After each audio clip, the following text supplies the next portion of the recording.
अस्सलामुअलैकुम। Popular news के साथ मैं हूं मोहम्मद नदीम। नजर डालते हैं आज की हेडलाइंस पर। वज़ीर-ए-आज़म की पीटीआई उम्मीदवार को चैलेंज कबूल करने की हिदायत। समाजी राब्तों की वेबसाइट ट्विटर पर जारी अपने पैगाम में वज़ीर-ए-आज़म इमरान खान का कहना था कि हमने हमेशा शफाफ और आज़ादाना इलेक्शन की हमायत की है। अगरचे हमें NA-75 ज़िमनी इलेक्शन में कानूनी तौर पर किसी पाबंदी का सामना नहीं, लेकिन इसके बावजूद मैं अपने उम्मीदवार से दरख्वास्त करूँगा कि वो 20 पोलिंग स्टेशंस में री पोलिंग की दरख्वास्त करे।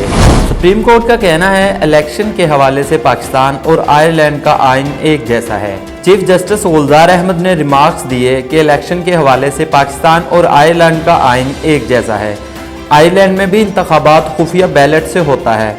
अदालत ने अटॉर्नी जनरल के बार कौंसलर के दलाइल न सुनने की इस्तदा मुस्तरद कर दी।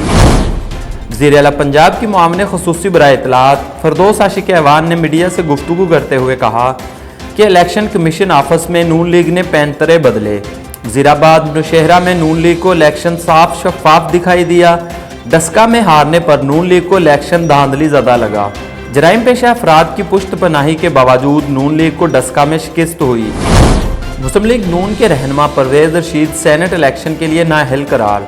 लाहौर हाई कोर्ट के इलेक्शन ट्रिब्यूनल ने सेनेट इलेक्शन के लिए रिटर्निंग अफसर की जानिब से कागजात नामजदगी मुस्तरद किए जाने के खिलाफ परवेज रशीद की अपील पर समाअत की। इलेक्शन ट्रिब्यूनल के सिंगल रुकनी बेंच जस्टिस शाहद वहीद ने परवेज रशीद के वकील के दलाइल सुनने के बाद फैसला सुनाया और रिटर्निंग अफसर के फैसले को बरकरार रखा।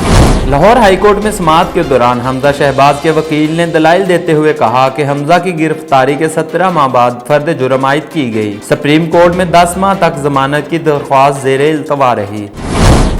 हलीम आदल शेख नामजद मुलजम, पुलिस कानून के मुताबिक कार्रवाई कर रही है। मुर्तज़ा वहाब कराची में प्रेस कॉन्फ्रेंस करते हुए उनका कहना था कि कोई इलेक्शन कवानीन की खिलाफ वर्जी करे तो क्या पुलिस खामोश रहे। मलीर इलेक्शन में किसी वजीर को मुहिम चलाने की इजाज़त नहीं थी।